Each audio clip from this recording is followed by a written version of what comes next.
Yo l'équipe, aujourd'hui nouvelle vidéo tout terrain direction Verdun, dans la Meuse, dans le nord-est de la France. On va découvrir cette ville notamment connue pour la bataille de Verdun pendant la Première Guerre mondiale, mais pas que. Bref, avant de continuer, n'oubliez pas de vous abonner, liker, partager, commenter. C'est parti. Bienvenue dans Mytho, l'émission qui va décrypter le vrai du faux.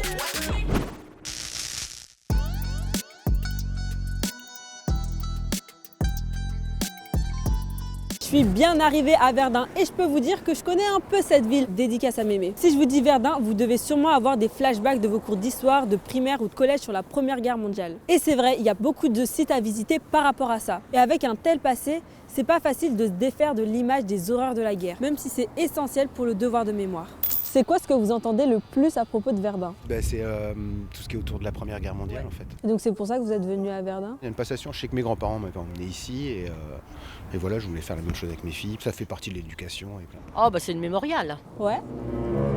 Et c'est tout? Bah oui. Hein. Et toi, t'es contente de faire tout ça? Bah oui, c'est très intéressant, c'est important, enfin, c'est l'histoire. Pour découvrir tous les atouts de Verdun, je vais avoir besoin d'aide.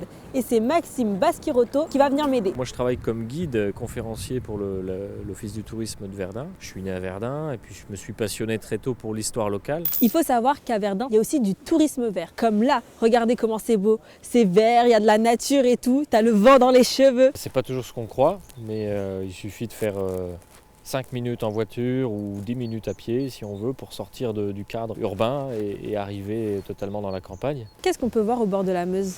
On a un parc de location de vélos électriques. Ici autour de Verdun, on a un peu plus de 10 km qui sont praticables, uniquement sur véloroute. Après, on passe sur des itinéraires secondaires.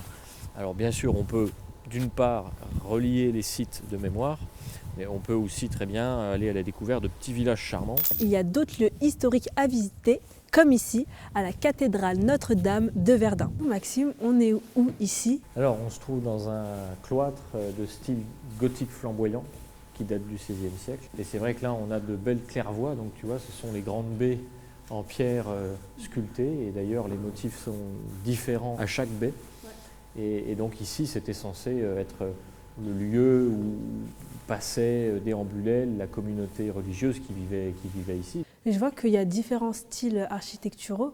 C'est bien la preuve que la cathédrale elle a évolué à travers le temps. C'est l'une des plus anciennes de France et probablement d'Europe aussi, puisqu'elle a traversé les âges en sachant aussi se renouveler du point de vue architectural. On n'a pas tendance à croire qu'à Verdun se trouve une cathédrale très riche et très surprenante. Verdun travaille sur son image pour montrer qu'elle a d'autres atouts. Mais c'est pas toujours évident car la Première Guerre mondiale fait partie de son ADN. La Première Guerre mondiale prend énormément de place, c'est elle qui attire la grande majorité des touristes. Ça perdure parce que déjà il y a énormément de cérémonies. Le 21 février, c'est l'anniversaire du début de la bataille de Verdun. Entre le 21 février et le 11 novembre, on a à Verdun et dans l'agglomération à peu près 70 cérémonies. Ça existe nulle part ailleurs en France. Tous les préfets qui débarquent en Meuse sont estomaqués par le nombre de cérémonies, ils n'ont jamais vu ça.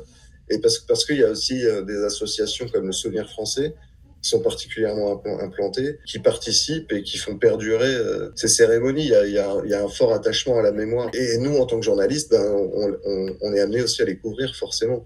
Et on traite énormément de sujets qui sont aussi en lien avec la Première Guerre mondiale. Le tourisme mémoriel se modernise en liant histoire et technologie. On est actuellement à la citadelle souterraine de Verdun. Il y a une partie qu'on peut visiter avec un casque VR. Le visiteur, il est à la place du soldat Jean Rivière.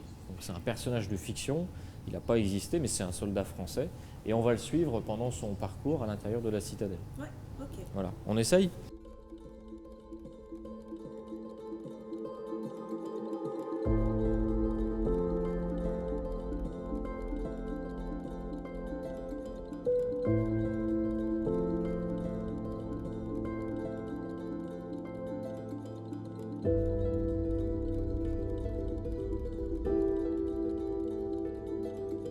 On est vraiment en immersion, donc tu as vraiment toutes les émotions qui passent et tout. On se rend vraiment compte de ce qui s'est passé. Merci. Pourquoi avoir créé ce circuit en VR? Forcément pour drainer des générations qui sont peut-être moins sensibles au sujet et essayer de les reconnecter avec une histoire qui est aussi la leur en fait, et avec des moyens peut-être plus contemporains. Est-ce que c'est comme ça que ce tourisme mémoriel il s'est réinventé? Plus on va de l'avant, plus on va vers l'avenir finalement. On a besoin de nouveaux outils. Alors effectivement, il faut un équilibre. Il faut qu'il y ait effectivement le numérique, mais on a aussi la chance à Verdun d'avoir aussi des choses beaucoup plus terre à terre.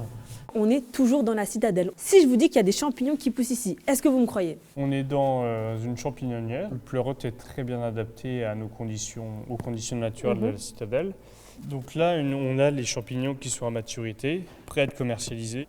Mais comment elle est venue cette idée de créer une champignonnière dans la citadelle de Verdun? C'est une idée qu'on a depuis un petit moment et qui est venue assez naturellement avec mon associé, puisque une partie de la citadelle n'était pas occupée, n'était pas valorisée. On s'est tout de suite dit pourquoi pas y faire des champignons. Bon, l'équipe, on arrive à la fin de la vidéo. On l'a compris, Verdun est un symbole de l'histoire de la Première Guerre mondiale. D'ailleurs, le tourisme mémoriel est en train de se réinventer grâce à une nouvelle manière de visiter. Il y a plein de sites à visiter qui sont bien plus anciens que la Première Guerre mondiale. Et tu peux même découvrir la ville d'une autre manière. Comme toujours l'équipe, il faut aller voir par soi-même. N'oubliez pas de vous abonner, liker, partager, commenter, vous connaissez. Et moi je vous dis à la prochaine. Ciao!